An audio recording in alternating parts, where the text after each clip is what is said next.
Welcome to Dealer Talk with Jen Suzuki, where inspiration meets action. This is your spot to grow, level up, and lead with fresh ideas. From sales to service, from frontline teams to executives, we're dropping weekly knowledge and insight to keep your store sharp, relevant, and profitable. Let's get into it. Hey, welcome back, listeners. Today, I've got a guest today that's really somebody special. It's somebody that I've respected for a lot of years. His name is Joel Dalbo. He is a NADA 20 group moderator. And frankly, he's been such a progressive speaker, leader, moderator, friend, that he's been a great mentor to me. And I'm really looking forward to hearing some of his insights on what Dealer 20 group leaders are talking about right now. And these are going to be in some cases, he has like these super groups where these are, I'll let him say what it is, but he's got some of the strongest principals, general managers out there, leadership teams. And I want to kind of pull from his conversations what could impact all of you listening today in a better, beneficial, educational way. Hey, Joel. Hey, Jen. How are you? I'm good. How about you? Not too bad. Thank you for having me. It's good to see you and good to spend some time with you talking about the business we both love. So it'll be great. Well, you just have decades of real world experience. And every time I come across a dealer that's in a 20 group, I'm always like, which one are you in? And if they ever happen to say Joel, which they do from time to time, I'll say, oh, that's my boy. Joel's the best. And they always agree. Joel is the best. And then they'll always have a story where they elaborate and they'll say, I had this one guy, or they'll say something and it'll just be this whole thing that they were so happy that I arrived, in your hands. And I know you're a straight shooter and you're thoughtful, you're honest, you're compassionate. I feel that you're incredibly practical. And every time we get a chance to talk, I learn something. So tell me, what are the dealership leaders focused on right now? Well, when you say dealership leader is the best of what I see, it's one of the things that, people ask me all the time in my 20 groups, or if I'm out at an event, meeting people in the industry, they ask me, what are you seeing, or what do you see from the best? And, especially right now, more than ever, everybody's went through the pandemic and went through the times where anyone could make money because of limited inventories. And now it's back to competitive again. And, the top leaders, they just get it and they understand that this is a great business, but you have to work hard. And one of the things I always say is when I'm running my 20 groups to any of these leaders is I know I'm not up here talking about better ways of trying to run your business just for fun. I know it's very, very hard. And, the successful generally get it and are just a natural at being able to lead teams of people. Because, how you coach them is how they play. I'm big on, things like that. Right. And you see the better leaders all know how to manage people. And it really comes down, I've been doing this for over 40 years and it didn't really change. A lot of changes happened, but what's not happened is, how do you manage people and get the most out of good people? And you have to pay attention and refine it like a craft. I use sports analogies a lot, big time with that. And if you think tonight, if you're going to watch baseball, the pitcher that goes out on that mound is just going out in there and he's just going to chuck it. No, because you all can throw it very fast. What's the difference between the person that's won 10 games and one that's lost 10 games is that they practice their craft. And what you're doing when you're a top leader in this industry, you have to realize it is indeed a craft and you have to work hard at it and you have to always be learning. So that's one of the things that I see from the top is that they realize this versus people are just cutting through. They own a dealership, they've done very well, and they're good people, but they do not try to better themselves or to improve themselves. That's one of the reasons it's good about 20 group. I'm selling 20 group a little bit here, but the best thing about 20 group, it brings together people that want to improve. Your first step, you have to want to improve.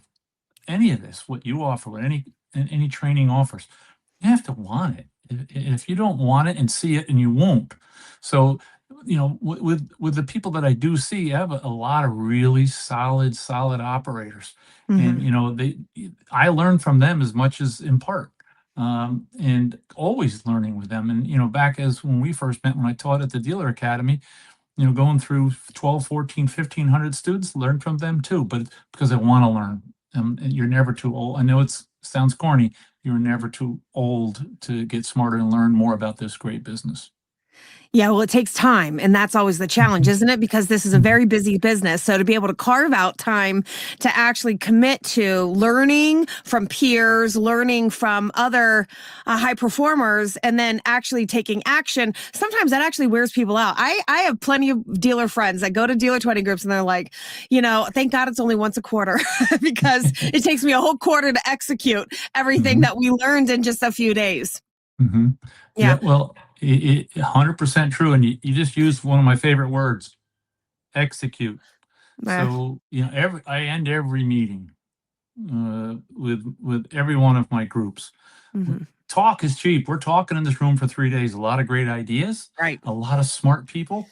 But you know what separates the top performers from just the average Execution. fans? Yeah. Execution. If you can execute, just again, Mhm. back to that baseball player. If you don't think at the major league level they're all top talent, they're all Right. phenomenal physical talents. No difference about that much. What's the difference is they're really good at executing the plan, Mm. right? You have to be able to run the plan, but you have to develop the plan and then execute. But that key word, I like that you said that. Execute's one of my favorite. Well, you happen to work with some of the most successful dealerships in the country, and Mhm. you're in the room of high performing dealer principals, general managers, their leadership teams, directors, and such. And Mhm. there's a lot of topics tossed around. I wonder, what is a parallel that you're seeing amongst these guys that is actually getting them uncomfortable? It's something that's got them a little shook. You're noticing it's trending. It's something that keeps coming up in conversation. It's something that's on their radar that they know they got to get a grip on. What is it? I would honestly say is back to what I said at the very beginning, is even though they're top performers and they think they have it dialed as far as managing their people Hmm. and taking good care of people and executing, yet they know they don't, and they know Hmm. they're not really that good at it, or it's tough. If you're running a successful dealership, you can make a lot of money. And if you make a lot of money, guess what? You can have some things to get in the way. Oh, Yeah. travel and things like so you're not there a lot, Yeah. I let off the and gas a little bit. and they let off the gas a little bit. That's why it's good that we get together every 3 months or 4 months is Hmm. to put the pedal back on. Let's go. Okay, well, what you're saying is, it feels so basic, and we know these things. At the same Hmm. time, I have to agree with you, and I watch it happen all the time when you go to a conference, you accumulate all Hmm. this information, you exchange great ideas, you map it out. You get so motivated, you get so pumped. You're like, "All right, Hmm. this is our next big step forward. I'm gonna go back." Then you get back and, well, because you were gone, this is why people don't like Hmm. to leave, Right. everything is piled up, and then there's a new fire that's, Hmm. incredibly extreme, and then Hmm. it's one day starts to clip away at your mission, and then Hmm. it's another day, and it's another Hmm. day. And anyway, so what you're saying, it feels very basic, but I can put it into perspective in a lot of different ways. And it's true, execution, if you go back and you look at leadership and you look at initiatives, tools purchased, and things that you're really trying to do to better your business, a lot of times we do tend to not spend enough time on trying to nurture a process or nurture a tool that we've implemented into better in enhancing the overall performance. And so I hear what you're saying. Now, on the other side of the token, okay, you're hearing something that maybe is really exciting for people. It keeps Hmm. coming up. It's something that we should have on our radar. It's something that is maybe going to take us to our next level. And you're noticing high performers talking a lot about it. What is it? Well, it's funny. The high performers, talking another word you just used, and you hit it several times just now, is basics, right? The best realize, right? You have to be good at the basics before you can think, is there any magic wands? I can tell you in 40 years, there's no magic wands in the car business. There's none. There's no shortcuts. It takes hard work, but it's basic, doing the core things right over and over again. And I know I'm bringing it up again. Pitch the ball, hit the ball, catch the ball. I Mhm. say that in almost every meeting because it's the truth. If you don't try to get too complicated in everything, it's when you start trying to do five, six, seven things at once. We have objectives that you develop in being part of a 20 group, and we have a tool that tracks them. You can put 20 objectives in there, and it sounds good and it feels good. Look at me, I've got lots of objectives. I look like I'm working, but nothing comes true because there's too many. It's too much. Mhm. Yeah. And the best, understand, stay focused on one particular thing at a time, get it fixed, get it working, make sure it's working, stay on top of it, and then move on. You can't do five things in projects at once and Mm. not expect like crazy results that are just not going to come. Yeah, there's a lot there in that little thought, which Mhm. is we're toggling too many things, accomplish one thing, move on to the next instead of having five brewing and nothing Mhm. gets done. Okay, 100%. so you're in this room with a lot of guys that really want to win. They Mhm. are you have got these super groups, right? So Mhm. explain to me what a super group is real quick, or how Yeah, you yeah, how you title it. And then I'm yeah, yeah. really curious to hear what separates them amongst the guys that you've seen that are average. And tell me very specifically things that stand out to you that if you were to go into a dealership and you're trying to help an average or above average store become a heavy hitter, there's Mhm. something that runs parallel. It's something that really is glaring. It stands out all the time. And we're trying Mhm. to learn from you and figure out how we can either pinpoint initiatives or even start to go back in our business and say, I didn't really open the box on that one. Mhm. Well, let's start with the first question. Supergroup is the name we've given it. It's a Hmm. multi-franchise 20 group. So, in a Okay. traditional 20 group that you all know and love is OEM specific. So, for instance, I have a Honda 20 group, I have four General Motors 20 groups, I have a Hmm. Volvo 20 group, and I have a super group. Super group is multi-franchise. To be in the group, you have to have three or more locations. You have to be C-level or higher. So you have to be able to make the big picture decisions to be able to attend. Mm. We build them a subgroup of their six or seven, five or 10, depending on how many stores they have.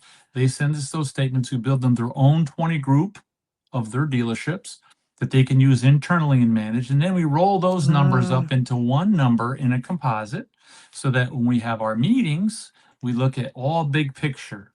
I don't say to the person who has 9 stores, "Hey, what's going on in your Nissan store in Poughkeepsie?" No, that's not what this 20 group is. Totally different than a traditional. This is very high level discussion, structure. How do you structure? Think about it. If you had three and now you bought five more, now you have eight. Now you have to sit, how do I Mm. structure that management wise? Hmm. Do I need to have a platform manager or a vice president? Do I need one, two? Mm. Do I need a service director? Do I need a parts director? When is that breaking point that I have to let go? Right? Because I used to be the top, I used to be able to be in all three of my stores on a regular basis. Now they may be hours away. Hmm. So we talk about that in together with a bunch of really strong operators. So we have several super groups. I used to have super group one, which is the big hitters between 1 and 3 billion in revenue, and then super group two, which I still have, and I started from scratch, about 800 million average annually. A lot of really Wow. solid people that one thing when you start adding stores, so it's really easy to sit there with one, and we all know, and you know as well as anyone, because you've been doing this your whole career, how hard it is to run one dealership. I know. Very hard. Well, to run it well, to be a top, you're asking what is at the top do? Well, now I bought two more. Uh-oh, that's three times as hard. No, no, no, it's 30 times as hard. And when you add 15 or 20 or 30, as some of these people do, how do you do that? So you either swim or sink, as they say. And what separates the difference? What is the one trait Hmm. is in the multiple franchise dealer? It's not far different than running single point, and we'll talk about that in a second. But when you have multiple franchises, is that ability to hire and train the right managers, because guess what, You're you relying on have to them. let go, and you have to let them. Hmm. I always used to say, I'd rather have you make the decision and make the mistake than me tell you what to do all day long. Mm. And So it's very similar in the single points, right? What is a good, successful single point? If you're a micromanager in a single point store, you're probably not really a good well-run store. You have to be able to attract, retain the right talent, and then you have to coach and train them of Mm, how to run their particular part of your business, whether it be service, whether it be sales or parts. They have to be able to, you have to be good at letting them learn from mistakes and not yelling when that mm, happens, and coaching and reinforcing. Because wouldn't it be great to have 10 of you running in your store? Well, that's your job, is to build 10 of you. yeah. And if it instead of going through people, and this is where I see, you talk about that one specific thing. Hmm. Poor performers usually have high turnover. We all know that. We talk about turnover all the time. Why do they have high turnover? Because they're not really good at hiring or retaining good talent, Hmm. and they fire too quickly, right? Because they don't blame themselves, they blame the person. Well, either you hired the wrong person, and I say this one all the time because this is a big conversation we have about, you know, department struggling, and I ask, is it the right person? And they, will pause, and I say, well, if he came in for a job tomorrow, would you rehire him? And what do you think the answer is 99% of the time? Well, that tells you a lot. And the people that Agreed. That's good. get that, Hmm. those are that separates, that understand that if you're not good at that part of the business, all the other processes, all the tools and the advertising and the AI and everything, it's just a lot of noise. You have Mm. to be good at that core part of our business. And if you don't, you'll do okay, maybe because the brand is going to support you, or the town is going to support you. But if you want to really be, like you say, the top performer, and I've got them. I've got a few people that they are so good that friends of theirs will say to me that aren't in my group, that they know them and they know how good they are. I Hmm. think if you cut them open, there's wires in there. That's what they They're say. like And machines. right, and they're at the top of in 20 group. You have a composite for those in the 20 groups know what it looks like. And Hmm. all that, we rank every page top to bottom, so you can Hmm. see, are you above the page break or below? And my top performers are on top of every page, every Hmm. single, no matter whether we're in parts, we're in service, we're in expenses, top of every page, because Hmm. they do get it. And in for me, I'm doing my job. I gotta be honest with you. I love when the top performers, they fall down to 3 or 4, and I will get on them about it. I'm telling you right now, the next 3 months later, they're not down 4 spots of 20. Yeah. That's a big difference. Yeah. No, that's neat. I see where you're headed with this. And, I think a lot of times we want to buy a tool to fix a Mhm, problem. And it's actually probably the epidemic.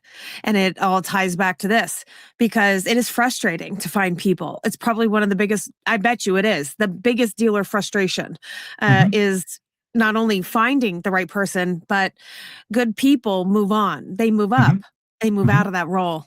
mhm, And so it's a constant cycle, isn't it? To mhm, mhm, continue to find the right formula for the people that are going to be great in this role, going to be a great fit for mhm, your team. mhm, And you've got to have everybody cohesive. When people are mhm, cohesive, we're in sync, we're in synergy, we're cooking.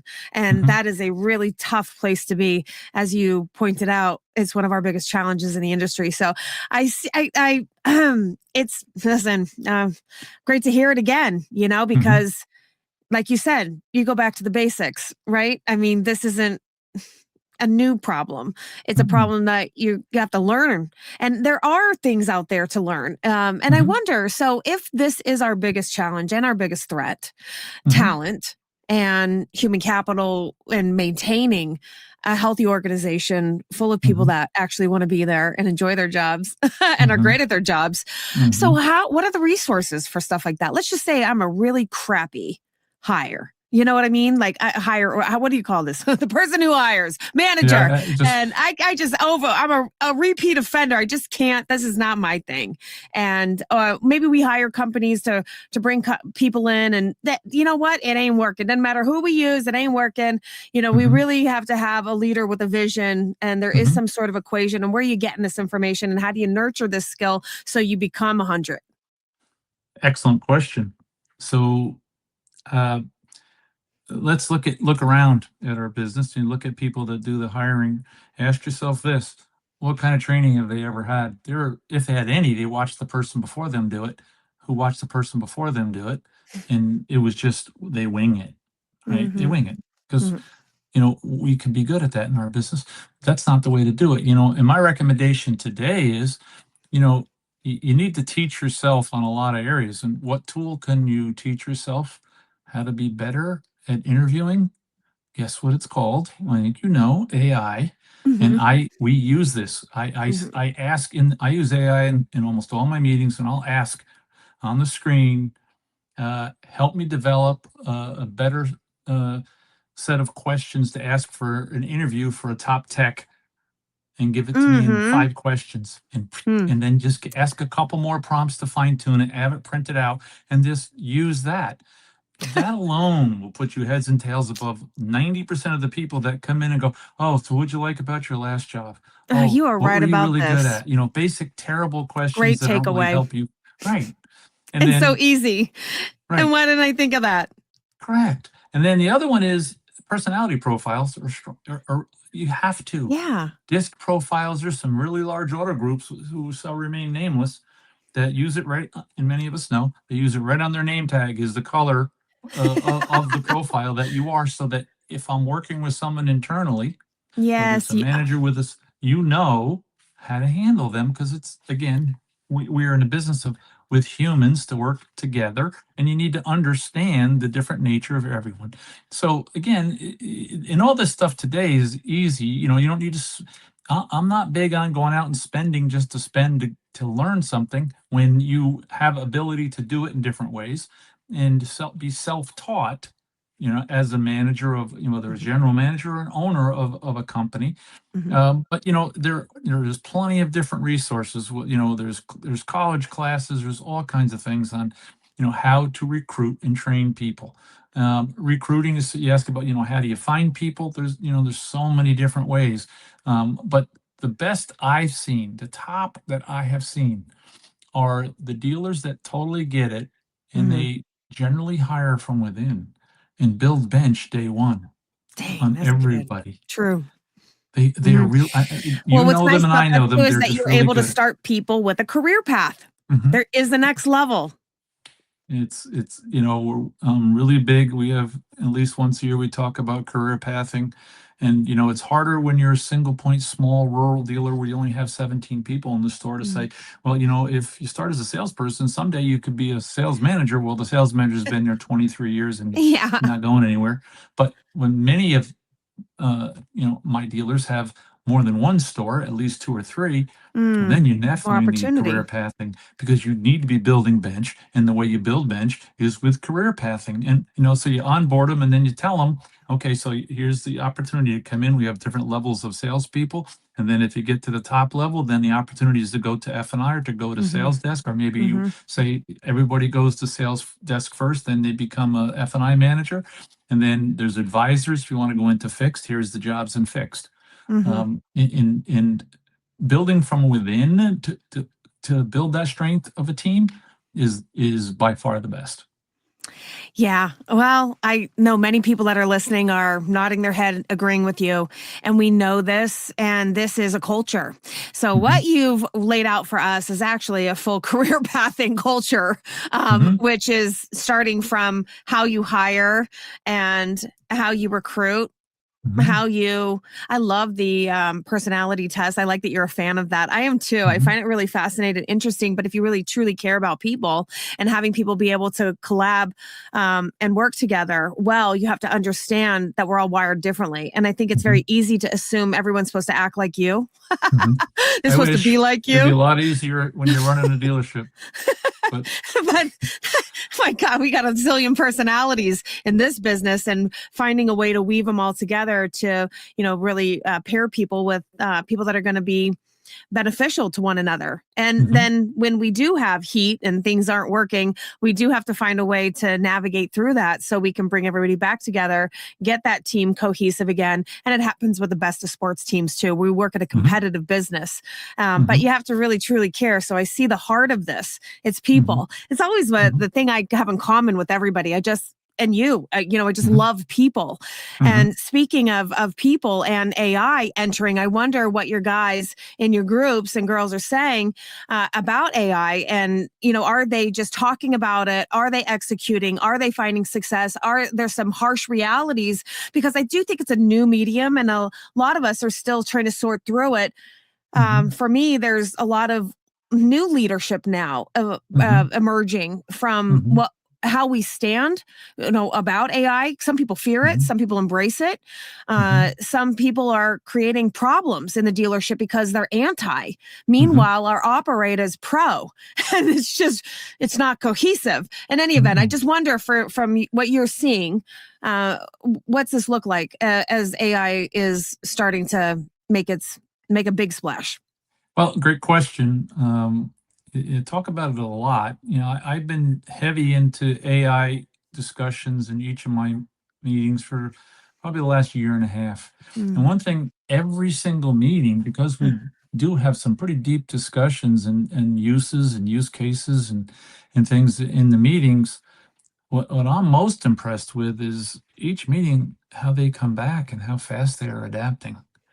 Oh. I would say it's surprising me Mm. because yes, everything you just said, if you talk to in you're not in the business world, you're just talking to someone and they bring up AI, it's only like some people want to fight you and some Yeah. people will let it go. But people like it, they get mad. Oh, Oh, I yeah. don't like it. You don't like Yeah. it. Do you even know what it is? But I will tell you, surprisingly, I have I learn from them every single meeting. And Mm. I'm the one who started it a year and a half ago. And when I first started talking about it, as you know how fast it's changing, it was this, and not anymore. Now they want to talk more about it. And some of my younger groups, especially that are really digging in, are coming back with some great use cases, some great tools, and getting things figured out. There's some hiccups along the way, and there's gonna be, but it is gonna definitely, if it hasn't already, it's definitely going to affect all of us in this business. And if you're not paying attention, you could get run over. And I equate it back to I'm old enough to know that when I was running dealerships, getting phone calls from people saying, "Hey, you guys gonna get a website?" And just so you Right. know, Yeah. Yeah. very similar to now. Yeah. I don't need a website. What do you need a website for? That's ridiculous. That's stupid. You don't need a website. And I remember saying, I don't know. I saw this dealer.com just came out and I'm going to give them a try because I was just that guy. You know me well enough to know I'm a tech geek Mm. and I go after stuff first. And where did that go? Hmm. You can't operate today without a website, right? You cannot. You can't function. And that was just this part of it. So today, the dealers, I think, have kind of figured it out that the better, talking about the top tier have figured it out. You've got to pay attention. And I will also tell you at the same time, there's some of my older dealers, and I kind of feel for them because they're getting up there. And even though they want to try, it is hard. I mean, Mm. this is changing so fast. It's hard for me to even keep up all the different things that I'm trying to keep up with just to stay in on top of it. So I'm completely relevant to this and how it's affecting our industry. But if someone doesn't have the time or the energy, it's Or the hard. right And people to embrace it for oh them, because yes, that's the yes. challenge. I'll come across operators and that, oh, I want to do this, I want to do this, but yeah, so and so, they're old school, been with us Hmm. for 30 years, they just don't Hmm. like AI, and it's like that mentality right there is going to get you killed. That's what I always say. That's going to get you killed. It is. It is, and it's way quick too. It's gonna be a lot quicker than anything else you've You're gonna ever let your seen. people take you out. Yeah, Right. because Right. your job is to really try. You got to try new things. But you got to keep your arms around it, see it through, Mhm.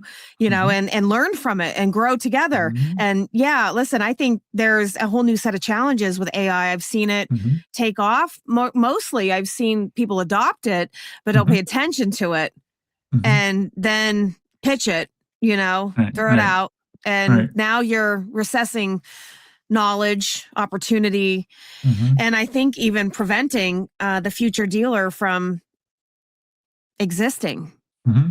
I'll Yeah, say it. I am 100% with you that it's, but I will tell you, I'm very surprised, at least at this point, to see the better operators, like with Hmm. everything, Hmm. getting it and digging in Hmm. and looking at different tools and looking for efficiencies, as we know, and getting through it and figuring out how to be more consistent, right, with the customer, because that's a whole other piece we could talk about is, what is the, how important it is today to take care of the customer and not make it difficult, right?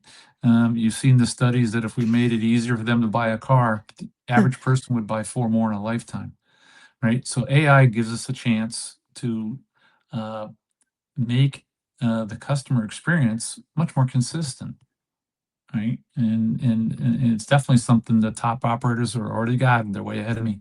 Every meeting, I've got a meeting this week with two different groups in a row, and I'm sure I'm going to hear some really good stuff because I haven't seen them in 3 months, and 3 months in Mm. EII time is 3 years. So Wow. there's going to be a lot of good stuff. Well, it's great that you can actually, from an insider, tell us, that the progress is happening rapidly Hmm. because, Hmm. you see more dealers than the average dealer. And you do wonder, Hmm. me Hmm. too, because I see them all adopting, but it's still very small percentage in the big picture. And Hmm. even if they've adopted, it doesn't mean that they're actually using it the right way or that Hmm. they are actually getting the benefits of it the Hmm. right way. And Hmm. it does take some time to figure out how to actually get everybody on board. And the next thing you know, we've got new product feature releases and everybody Hmm. needs to learn these, and we're reshaping roles and reshaping processes, and it's constant evolution and constant change. So if your finger is on the pulse and you do have the right people in place that are overseeing these initiatives and these tools and this progress, and the people Hmm. that are behind the scenes navigating all of these changes, and monitoring and making the changes necessary to advance the product forward in the Hmm. organization. Now, you're able to get a real test of, hey, is this working or not? And I think the jury's been out in a lot of cases because of the first things you talked about. I can Hmm. totally tie it together. It's Hmm. just, you got to have the right people. And I think we're all still trying to learn all of this stuff. But hey, we can Hmm. lean on AI to help us There you go. create Perfect. That's I create can't our tell you. process. I can't tell you how many times I have people in meetings will ask me a detailed You're question or like, ask the let's group a ask deep. AI. I go, well, if you really want to get a lot of information at once and really quickly, why Yeah. don't you ask AI what AI would do to fix your service drive problem? Make sure the prompt is about what is going on in your service drive, and I'll do it Mm-hmm. right on the screen right in front of them. I go, you think those 4 or 5 things would work? Wow. Yeah. Yeah. Don't forget, Pretty eye you opening. have that tool. Yeah. And it's like anything, and you've been better at this than me, but you're more willing to really understand a lot of the different platforms. Whereas me, Hmm. I'm mostly GPT and Claude. Those are my two Hmm. go-tos. And Hmm. Gemini comes up out of, default when if I Hmm. Google something, which is few and far between now. Yeah, yeah. And but you're a Grok user and you probably use Copilot and you're Hmm. using multiples. Do you Hmm. ever do that in your coursework? I'm just curious because I do this with the sales and service teams is I have them see what the variations are. But do your dealers all, or do you guys ever do that like in your meetings where you just kind of test different platforms to see results? Not not No. yet. Good Yeah. idea. Mostly, we do a lot of different exercises related to AI. One of the best, most eye-opening is search, AI search.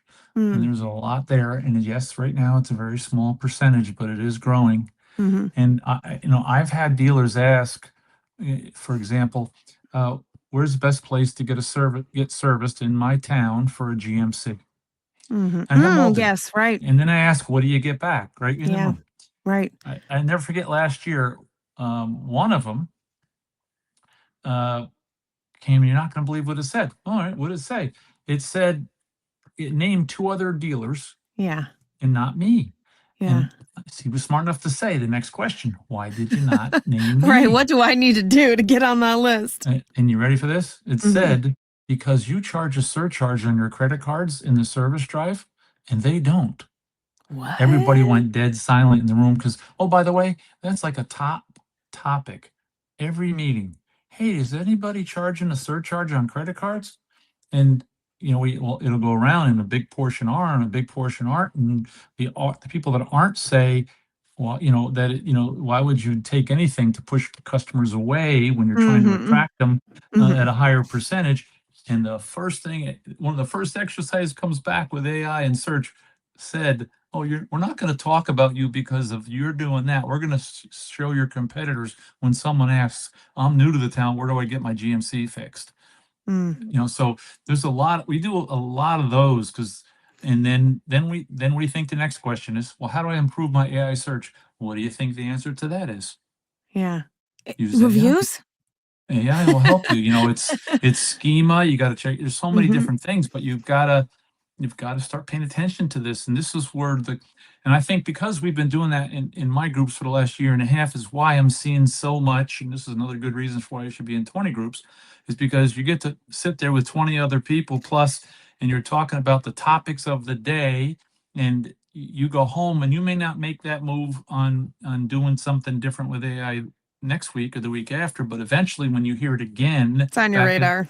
it's on your radar. And Yeah. next thing you know, you're coming up with another, and then you come back to the meeting and go, remember we talked Hey, about it? what about Now we're doing this. check out this? Yeah. Right.